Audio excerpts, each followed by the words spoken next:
Get myself adjusted here. But it is 3:30, which means it is time, of course, for one of our after-school STEM shows. And so, today is going to be another kind of reacty type of video. So just gonna get my camera situated here. Camera, microphone, all that, you know. Make sure that all my audio is working as well.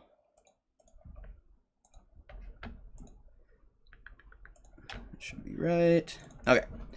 And so, what we're going to be doing today is kind of an interesting one, where normally with these videos I go back, whoops, I'm looking at the wrong thing. Normally when we do these videos, what we do is I go back and look at some video that either I made or somebody has made, and we kind of talk about sort of the science behind these types of things that we're talking about. But today, we're actually going to do something a little different. We're actually going to look at a few different videos. And so one of the things that you might have noticed I do with my videos oftentimes is I kind of talk about computers and stuff. I'm that guy around here. That's part of what I do is all the computer-y type of work. And so there's been a number of times where I've done these 3:30 shows where I'm doing some sort of kind of IT, some sort of type of computer work.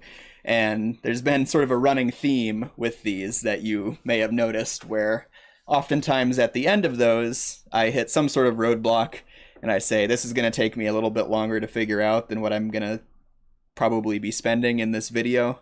And so we cut it off with some questions asked. And a lot of times I'll make like a follow-up post on Facebook or whatever that kind of explains what happened, but I'm sure some of you just never see that and are just left with the mystery. So what I'm going to do today is I'm going to go back through a couple of those videos over the past few months that I've shot, where we've talked about some computery stuff and I've encountered some sort of challenge that I wasn't able to resolve on camera. Talk about what that ended up being, why it was kind of a little tricky for me. And so the first one we'll start with is the most recent, probably the freshest in everybody's memory, was this one here, where run the setup, and this should probably take us to the BIOS.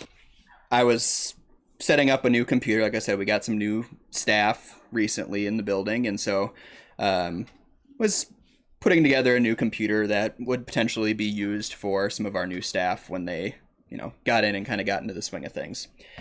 And we'll watch just kind of the pertinent part of it here. I looked up what that stood for since last time. And again, we have BIOS. And so what we're looking at here, can we read this at all? Pretty tough. Pretty tough? Yeah, I can get in there tight. I just need to get one hand on here for the mouse arrows. So, if you remember last time, we were having a couple issues in BIOS, and the big issue we were having was that the battery for our BIOS was, well, and actually, I'm going to talk about the issue from the previous one, actually, right here, it looks like. Well, let's scooch forward just a smidge here, and we'll talk about where this particular issue came in, is right about here. In the absence of a USB stick or a hard drive, I'll try and boot off of a CD. Exit our settings there. Oh, wait.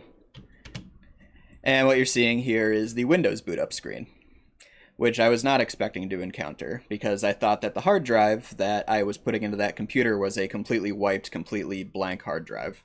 And so when I put that in there and the Windows 10 logo popped up, you can, hear right there that I'm kind of surprised to see that. And then from here, it apparently does have Windows installed on it. We start having some issues where it tries to go into this automatic repair bit that Windows 10 tries to do. So I prepared a USB stick that has Windows 10 on it to actually install Windows 10 on this, but it might actually already have it. Okay, it's saying preparing. So yeah, part of the deal with this was I was going to try and do a completely fresh install of Windows 10 to show you guys how to install Windows, but like I said, the fact that it already had Windows on it kind of jumped in the way. And then it ends up not actually working, though, in the end here. And the reason for that is because when you install Windows on a hard drive, part of what comes with that is it installs what are called the drivers, kind of the software that makes your hardware work. Those are called drivers. It installs the drivers for your motherboard along with Windows.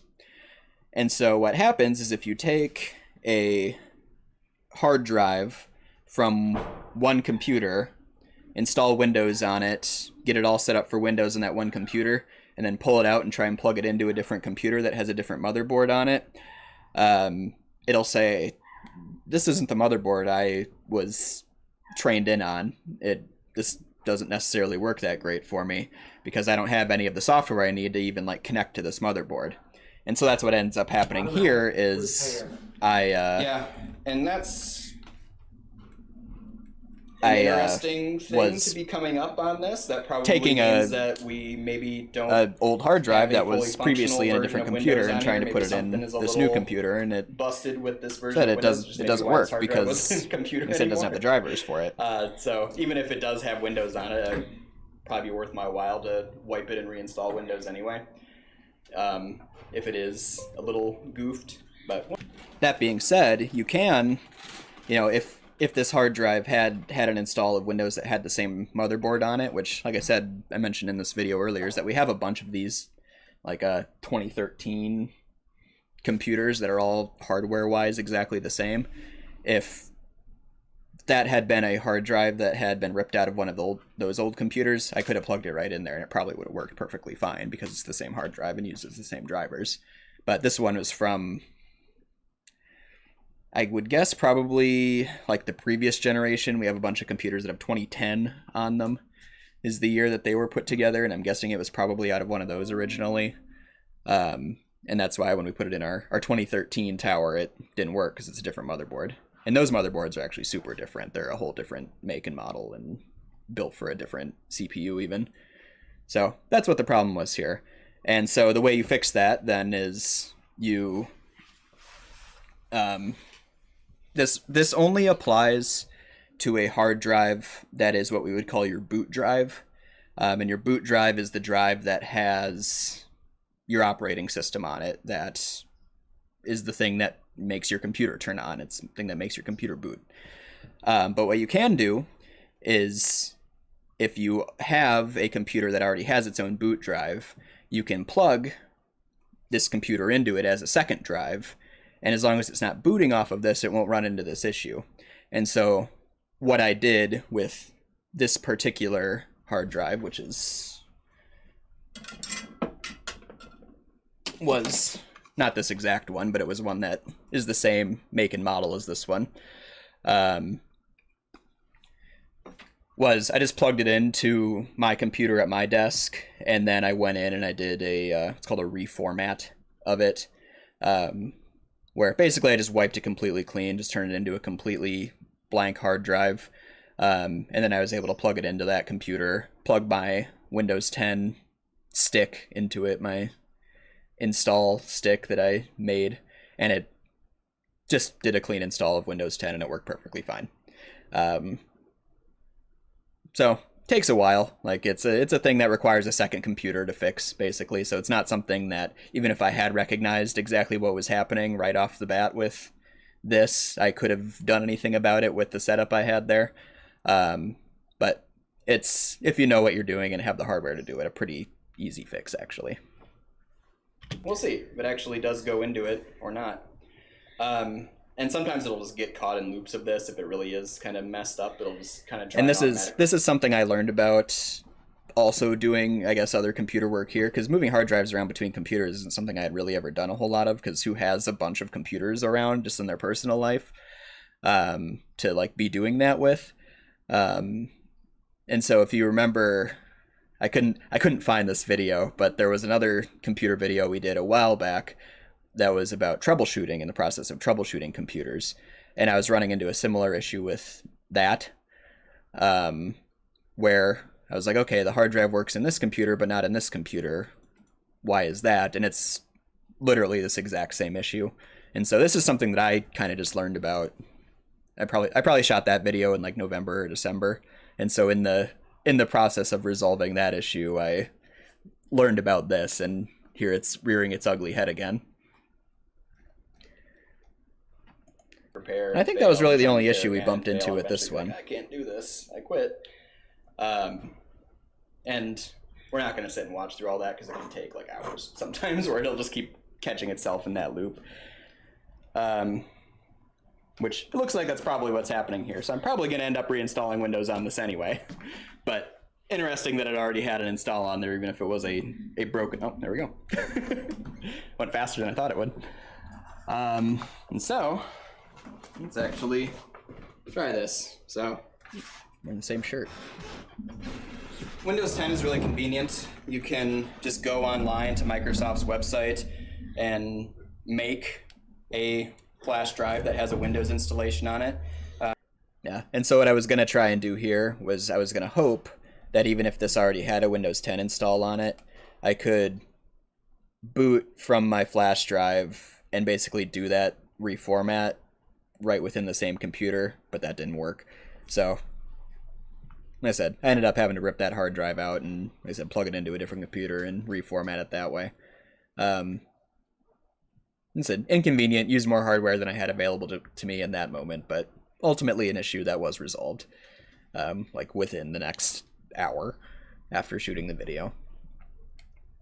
So I think next we'll scooch back one level here. And this was from April 8th, so this is about 3 weeks ago. And this was from a video wherein I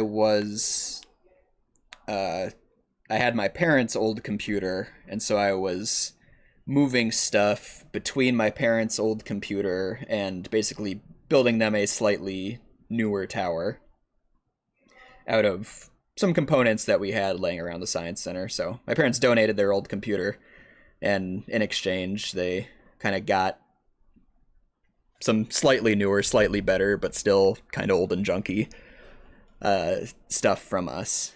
And there was a couple issues that I bumped into with this one. And let's see if I can... Really old computers that just can't really do it anymore. So like I said, we're moving my parents up a few years here, but they're still not getting a world beater by any means. And so we're seeing again kind of a similar thing what we did before, where remember we had that big green thing in there that was covering up the CPU. Fridays, Saturdays, Sundays. So the first thing I want to find here is I take out the hard drive. This one. And I run into an issue here. Rather than having all that big obnoxious metal bracket that we have to deal with to get our hard drive in, we just have these little plastic guys. And so I said I'm a little worried that we're not actually going to have... There we go. Yep. We don't. So we don't have quite the right port on this hard drive, though, for the cables that we got. And that's a little bit more of a complicated operation than I necessarily want to do today, so I will be right back. I'm going to grab another hard drive, and we're going to plug that in, and then we're going to make that work. So I'll be back in 1 minute. Okay. And so what happened here is I actually have a couple examples to show. So this one here is literally the hard drive that came from my parents' computer. Same exact one. And the issue that we ran into here is if you look at this hard drive here and this hard drive here, they're formatted very similarly to one another, same size, pretty similar to the same width, would fit within the same bracket in the same computer.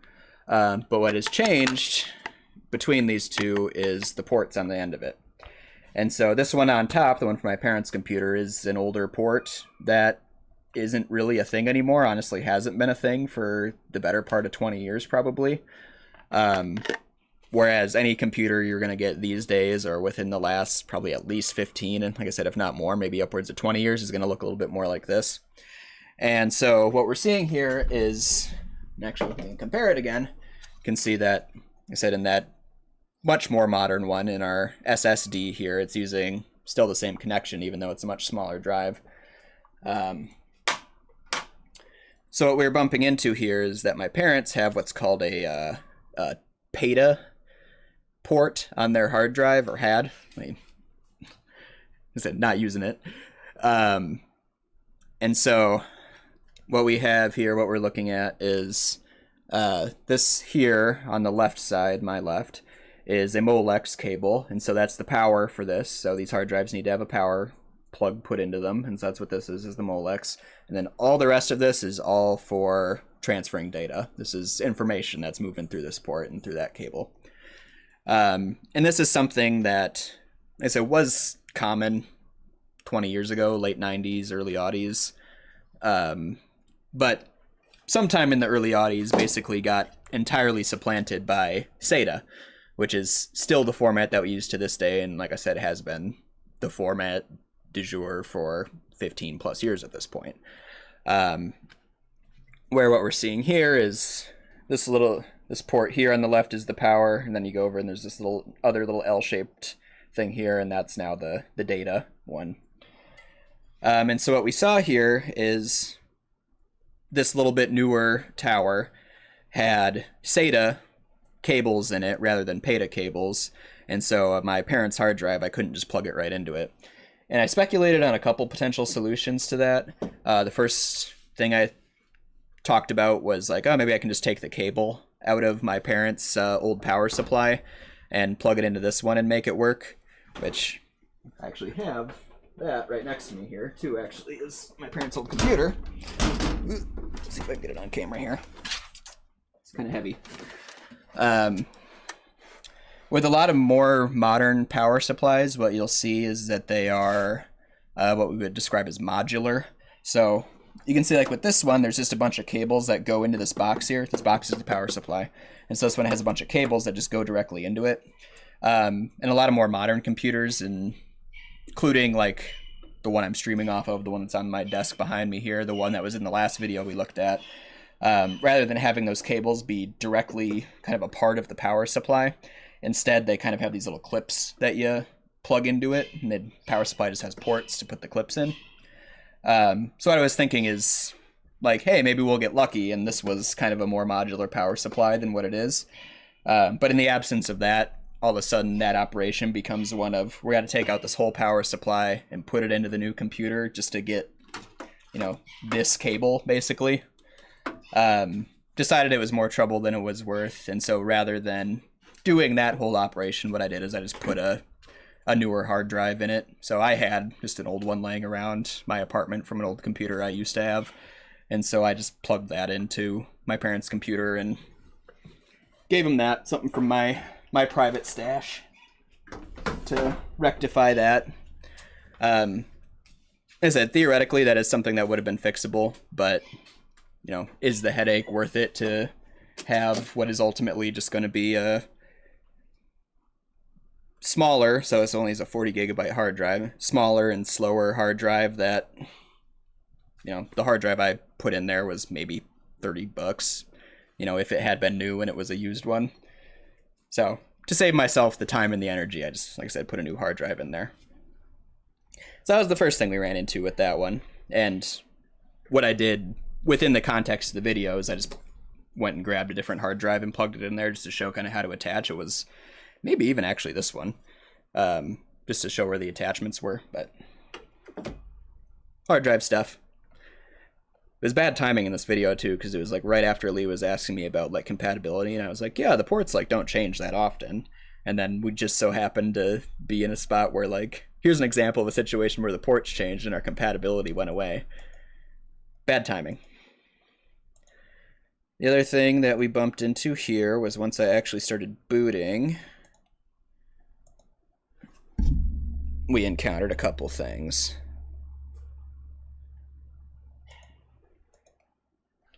We read it. Oh wait, this computer's attached to my parents' computer, not my current one. Oh yeah, there was one other issue actually that we bumped into on. Plug the mouse in too while we're at it. No, it wasn't in this one, it was in the last one. But there was an issue with the last one that we ran into with the connection between the tower and the monitor that I don't think I ever actually resolved. I'll just continue if it was an issue with the cable I was using or the You'll have to read DVI it port. because it's not coming up large enough for a viewer, but I don't know what a system battery would be in this context. So, what you might have just heard me say there in the video is, I don't know what a system battery is in this context. I do now. I learned. And so what that is a reference to is this little battery here. And it just is a little coin battery. You know, see this type of thing in a lot of things. And what this is for what is called CMOS, an acronym that I don't know off the top of my head. I should have looked that up. Let's see. Good thing I have a computer right in front of me. Complementary metal oxide semiconductor. doesn't tell you a whole lot. Basically what CMOS is the sort of the software that runs your motherboard. And so it's the thing that like saves all your hardware settings. So a really obvious thing that you can think about that your CMOS battery is powering is your internal clock on your computer. So like you can have your computer and have it plugged in and your clock gets set. You can unplug your computer and plug it back in, and when you turn it back on again, your clock is still set, even though it hasn't been powered that whole time, because you have a little battery attached to your motherboard that saves that setting among other things, so it keeps, continues that continuity between being plugged and unplugged. And so what happened here is the CMOS battery on the computer I was putting together was dead, which can happen, especially in older computers. The lifespan on these CMOS batteries is... And so ultimately what I ended up doing was I just pulled the CMOS battery out of actually my parents' old computer and just popped it back in because it was the same type of battery. And so actually, since I have it here, you can see this one here is actually the dead one from the new computer, the one I gave to my parents. But maybe you can see right there is where it would plug in, and so you just snap it in, and there's no soldering or anything that has to go into it. You just snap it right in and it stays there. And like I said, what the purpose of that is saving your hardware settings on your motherboard. And so in the absence of that, your computer doesn't save any of those hardware settings and doesn't know how to boot, basically. And so, as I said, just swap the battery out and it booted up just fine, and it works fine. The other issue we bumped into there was, I don't know if we encountered it yet, but one of the issues we bumped into as we were going through our power supply that we have in this isn't enough for the stuff that's in there, parts. So as we were usually for like a certain... As we were going through the BIOS settings there, we noticed that our one of our RAM sticks wasn't appearing properly. And so what the issue was with that was just that it wasn't in all the way. I didn't put it in quite right, so one half of it was clipped in properly, the other half wasn't. Which, here. Again, just because I got it right here. And I do have a RAM stick. Is that even DDR1? It is. So, when you look at the inside of a computer, where the RAM is, there's these little clips.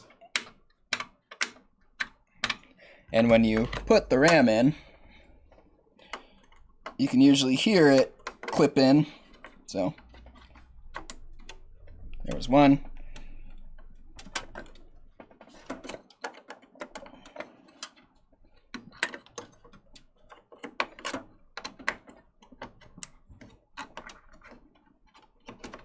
This is being tricky for me again.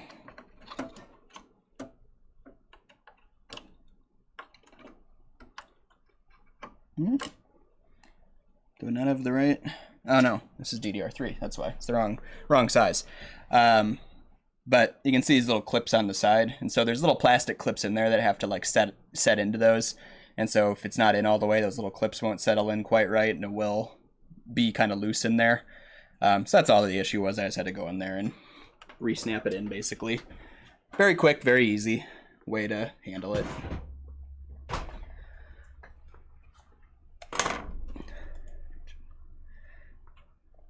And hello, Harrow, it's me. Nice to meet you.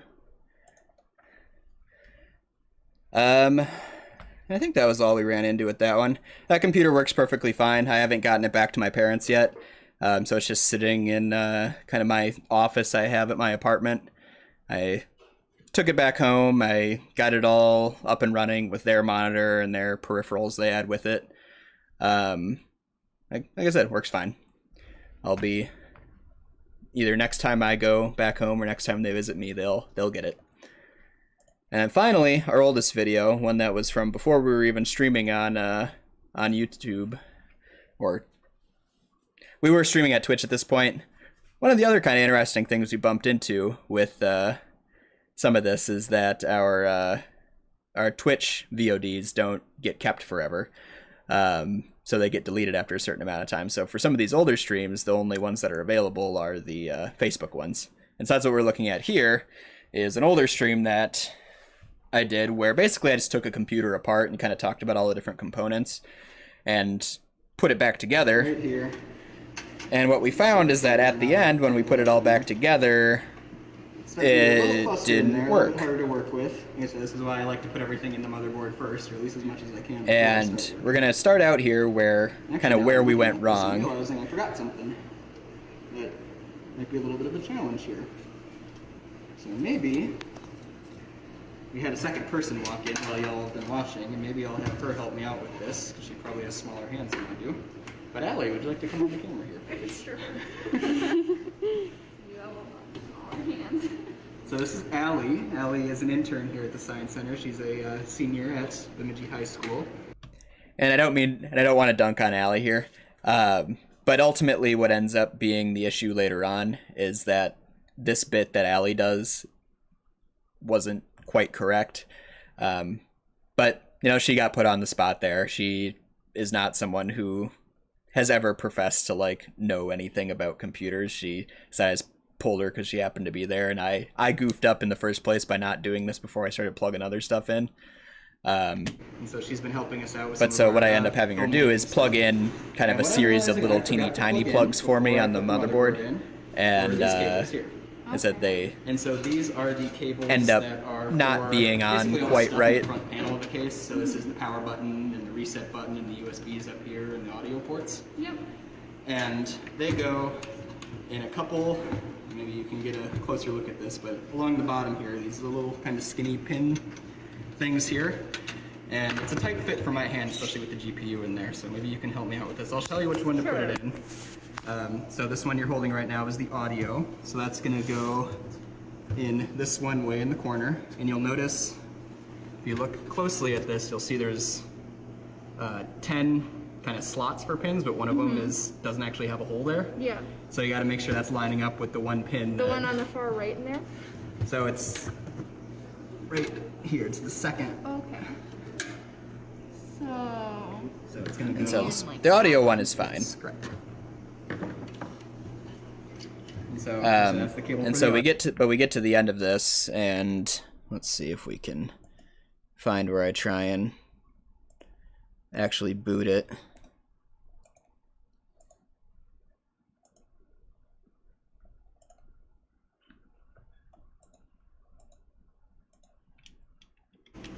Seems like that's not the problem. To actually get access to the motherboard on that one, but a lot of higher end ones will have some stuff on the far side as well. So with this one, there's a little tab on the back here. So you just gotta line it up. Closing up the case. I don't know if I've actually tried to turn it on yet. And then for this one, you don't even have to get a screwdriver out. Just but ultimately what ends up happening is I press the power button and it doesn't turn on. And I was trying to figure this out for a while, and what I ended up doing was probably isn't the actual problem, but I know one of the things that's wrong, at the very least, is that we ended up kind of into the wrong port back here. stumbling upon the issue by accident, and that I accidentally pressed the reset button on the computer while I was like trying to move it around and futz with it. And so what I noticed when I did that is that it did in fact kick on when I pressed the reset button. It didn't work when I pressed the power button, but it did work when I pressed the reset button. And so everything in there was working completely fine, except the cord from the power button to the motherboard was not on correctly. And so it was just a matter of that one wire was not on its pin all the way, basically. And so like I said, all the other components to it work. The monitor works, the keyboard works, the power supply works, the GPU works. All the stuff I'm kind of speculating on is what can be the issue here is not the problem. It's fully just one wire that, like I said, I didn't have in there quite right. And as soon as I did that, popped it in, turned it on, everything worked fine. And I shot like a brief little follow-up video to this one like right after. But again, part of the reason I'm doing this is I wanted I know that people don't watch the follow-ups as much as they watch the main things. So, like I said, we did fix it. It did work. And I guess that's the last of the videos I have for today. And we've been live for half an hour now already. Wow. But I guess the reason I was doing this is I wanted...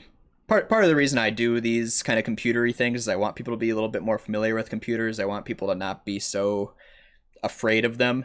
And I kind of feel like when I, as someone who's like professing to at least sort of know what they're doing, come in and are not able to like successfully do the repair I'm doing on camera in that moment, it makes me feel like I'm probably not getting that message across effectively, even if I do end up being able to repair it like that day without too much more issue.